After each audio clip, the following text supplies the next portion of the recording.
Justiça do Distrito Federal proibiu o ex-presidente Lula de sair do Brasil.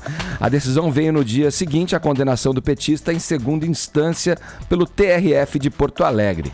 Vamos a Brasília com os nossos olhos e ouvidos na capital federal. Zé Maria Trindade, o Lula queria ir para a Etiópia, Trindade, mas as más línguas estão dizendo que vai ter que ficar no Guarujá mesmo, ou então até em Atibaia. Bom dia para você aí na capital federal. A entrega do passaporte será hoje. Muito bom dia, Edgar. Bom dia a todos. Olha, Edgar, o pessoal está chiando aqui. O Partido dos Trabalhadores divulgou nota dizendo se tratar de uma odiosa perseguição jurídica e o advogado do ex-presidente Lula disse que não há nenhuma razão. O fato é que é muito estranho. Um dia depois do ex-presidente Luiz Inácio Lula da Silva ser condenado em segunda instância, anunciar aí que viajaria para falar de fome na Etiópia, né? Mas o caso é o seguinte, muita gente desconfiava que o ex-presidente Lula poderia não voltar. E não se trata de fuga, porque eu não acredito mais em fuga não, viu, Edgar? Hoje, com essa história de telefone celular, fotografia para todo lado, ninguém foge mais. Mas o caso de Lula é diferente. Ele é uma pessoa conhecida internacionalmente e poderia ir para outro país. E engraçado é que essa decisão foi daqui de Brasília, da 10ª Vara Federal. O juiz Ricardo Leite entendeu que havia risco de fuga e como há na vara dele um processo contra o ex-presidente, que é o caso ali de lobby de Lula durante o governo Dilma, na compra de caças, ele decidiu recolher o passaporte de Luiz Inácio Lula da Silva. Ele tinha um passaporte diplomático, agora não tem mais. Então, foi recolhido, a decisão foi tomada e a Polícia Federal acertou com a defesa de entrega ainda hoje do passaporte do ex-presidente. Ele não viajou, viu? Não sabe, Trindade, ontem a gente estava conversando com o Dr. Alberto Rolo, aqui especialista em direito eleitoral, e na conversa surgiu, o Vini até perguntou para o Dr. Alberto essa questão, né? Porque já tinha a notícia do pedido da retirada do passaporte e o Dr. Alberto disse que não acreditava nessa questão da fuga. Eu também achei que não, por conta dele, em agindo dessa maneira, estaria de alguma forma assumindo uma culpa, mesmo que isso pudesse representar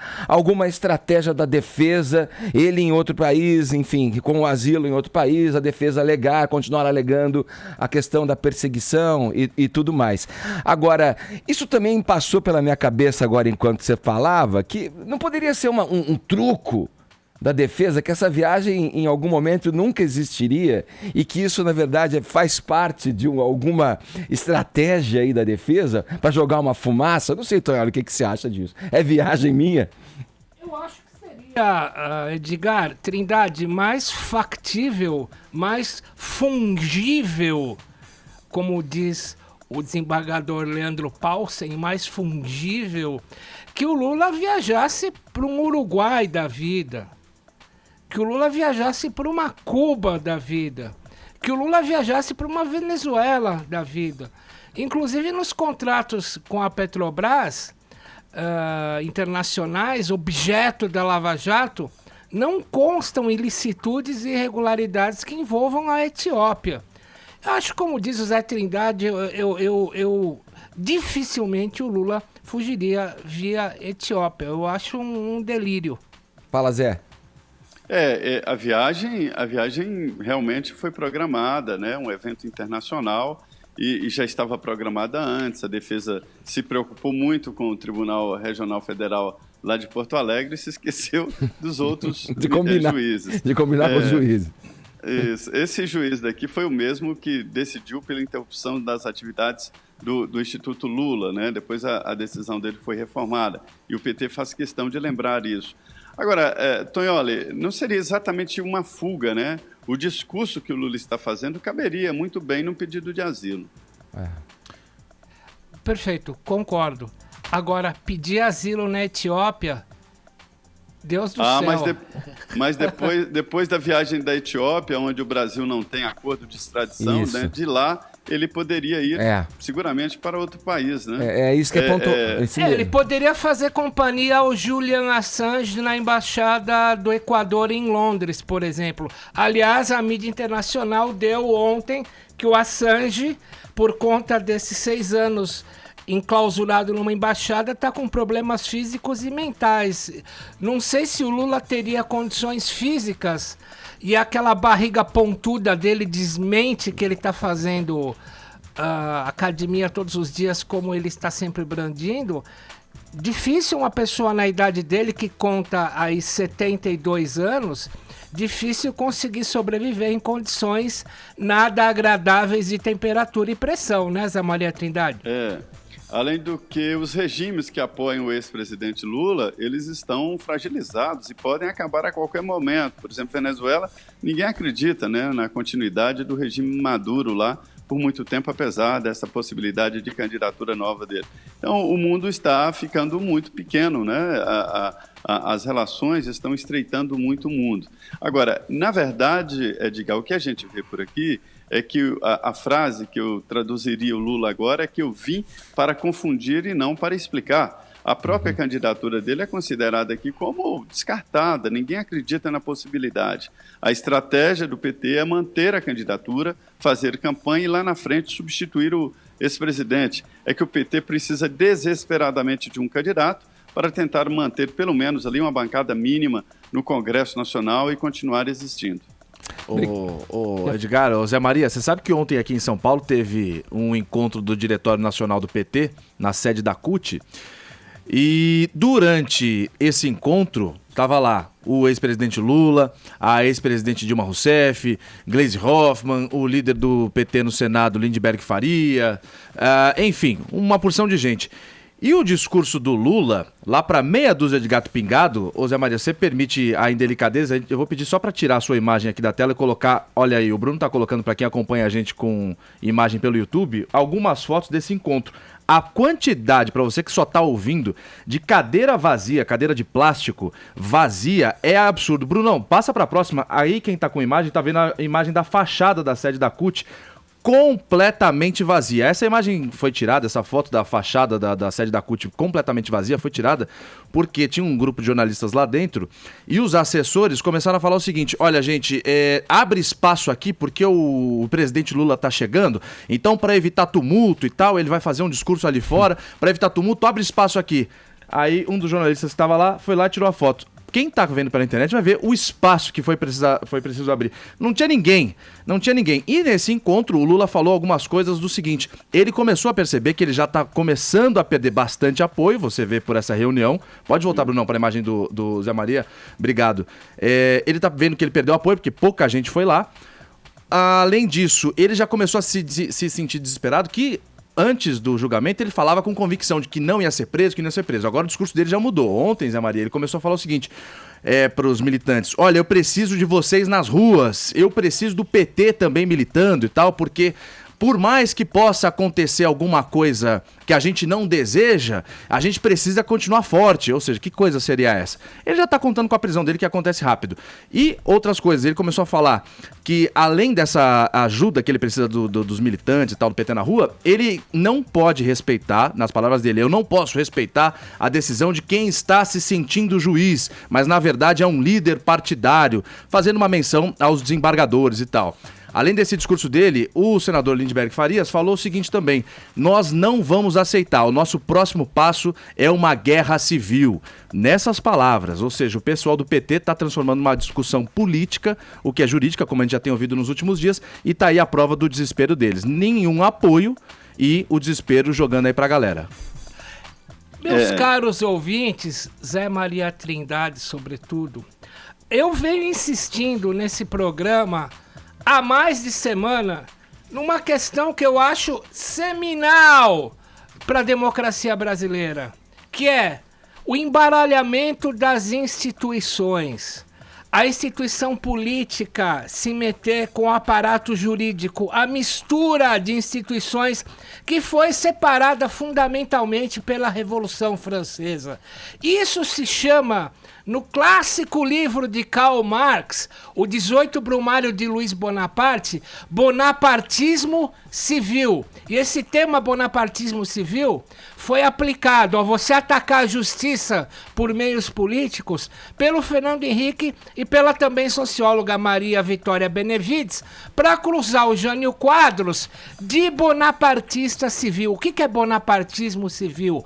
Usar a política para atacar a justiça. Eu estou falando isso, não é de hoje, e nós tivemos anteontem o melhor exemplo disso, Edgar Piccoli, Zé Maria Trindade, que foi o senador Lindeberg Farias, na Praça da República, dizer que a decisão que condenou Lula a 12 anos e 1 mês acaba com a democracia brasileira. Isso é o bonapartismo. Vamos lá. Solta o vídeo aí, Brunão. Companheiros, eu cheguei agora de Porto Alegre, mas vim correndo, porque eu queria muito falar com vocês. Nós não podemos ter mais ilusões. Nós não vivemos mais numa democracia no Brasil. É preciso que a gente entenda isso de uma vez por todas. Esse é um golpe duro. Você sabe que na história, Rosário, a gente ainda vai entender o real papel dos Estados Unidos nesse golpe. Porque eu me lembro, quando Lula anunciou a descoberta do pré-sal, os Estados Unidos colocaram a 4ª frota no Atlântico Sul. Quem assistiu o filme do Snowden viu que o Brasil foi mais espionado do que a Rússia, a China espionavam a Petrobras. Os Estados Unidos participaram da conspiração contra Getúlio. Em 64, o presidente dos Estados Unidos, Lyndon Johnson, colocou tropas norte-americanas à disposição do golpe. Não foi necessário. Eu tenho certeza que eles estavam por trás de tudo isso. Eu falo isso para dizer o seguinte: vamos parar de ilusões. Será que alguém acha que é pelo caminho institucional que nós vamos derrotar o golpe? Muita gente discordou da fala dura da senadora Gleisi e da minha fala porque tinha ilusão que a gente fosse ganhar no TRF4. Eles não entenderam que esse sistema judicial faz parte do golpe, conspira pelas elites contra o povo trabalhador. É uma fala. Que alguém ainda você pegar, analisar o que ele diz, eu não sei, tem um delírio conspiratório aí, né? Na fala dele. Agora, como é que isso vai na boca de um cara com a posição que ele tem, como agente público que ele tem? Senador da República, Senador né? da República. Como é que se caracteriza isso diante das leis, das regras? Eu acho que a gente entende agora, porque no voto do desembargador Vitor Lau, Zé Maria Trindade, você lembra que ele foi... Parecia que ele estava dando aula de direito para uma pessoa que está no primeiro semestre da faculdade de direito. Por que ele fez isso? A mobilização. Ele fez isso para dizer o seguinte: esta corte é jurídica e democraticamente instituída pelo Estado de Direito. O que o Lindeberg Farias está fazendo? Essa teoria da conspiração norte-americana é uma teoria muito antiga das esquerdas, é uma teoria que não era convogada pelo PT, porque o Lula, inclusive, é diplomado pela AFL-CIO, que é a Central Sindical Norte-Americana. O Lula era internacionalista. Esse discurso do Lindeberg Farias foi um discurso adotado na década de 60, que chama Teoria da Nova Dependência, pelo PCB e pelo PCdoB, como intelectuais, sobretudo quem comungava essa teoria dos Estados Unidos espionarem e darem o golpe de 64, o principal intelectual comunista era o Nelson Werneck Sodré. Agora, é uma teoria muito antiga, mas o que interessa para nós nessa altura do frigir dos ovos é que ele está fazendo um ataque, de fato, um golpe contra a instituição direito. Como diria o Magre, ex-ministro do Trabalho do Collor, isto é inadmitível. Fala, Trindade. Impossível. Pois é imexível, né, grande Tonholi? Tudo que o desembargador lá simplificou, o Tonholi trouxe para o lado mais complicado da vida, né? Mas é assim, olha, eu vejo aí, Edgar, duas coisas. A primeira é realmente ou o PT faz isso, não tem outra saída, ou sai de cena. Porque isso aí é um ato de resistência, uma tentativa desesperada de se manter na cena política, né? E, por outro lado, a gente vê o esvaziamento ali, é claro, o esvaziamento, mas esvaziamento muito maior mesmo, é o esvaziamento do outro lado. Cadê discursos inflamados assim? Cadê reuniões para defender o judiciário, defender a separação de poderes e defender o Tribunal Regional Federal de Porto Alegre? Não existe, quer dizer, cadê o outro lado? O que essas pessoas estão fazendo que discordam do Lula, discordam dessa postura política diante do judiciário? Não há defesa assim, estão todos calados à espera das migalhas dos votos que seriam para Lula. Quer dizer, a política está estranha, não existe o outro lado. Ninguém está defendendo o judiciário e o Estado de Direito. Isso é defender Estado de Direito, não. Vamos defender a justiça, né? Não existe, está só de um lado. É uma saída desesperada do Partido dos Trabalhadores mesmo. Tem que fazer isso ou sai de cena. Ontem eu li um artigo do Fernando Gabeira para o jornal o Globo. Ele coloca uma coisa interessante quando se discutia a fala na ocasião da Gleisi Hoffmann, né? Da questão de vai morrer gente, vai ter que matar gente se for punir o presidente antes do julgamento. Ele dizia assim, mas eles vão sair à rua perguntando, você é a favor da justiça? Você é contra o presidente Lula? Para perguntar, para ir em si matar. Quem que eles vão matar se o outro lado permanece, digamos, tocando sua vida, né? O cidadão continua tocando a sua vida. Ele fala que o populismo, o populista, né, foi impedido, mas o populismo continua. Edgar, a gente vê claramente ali que não falta vontade desse pessoal de provocar uma crise institucional no país. O que falta mesmo é apoio, o que falta é vontade do povo. Vontade deles existe, sim. Se fosse por vontade do Partido dos Trabalhadores, nós já estaríamos em guerra civil aqui, imagina. Falado. Obrigado, Trindade. Bom trabalho para você. Muito obrigado. Bom dia.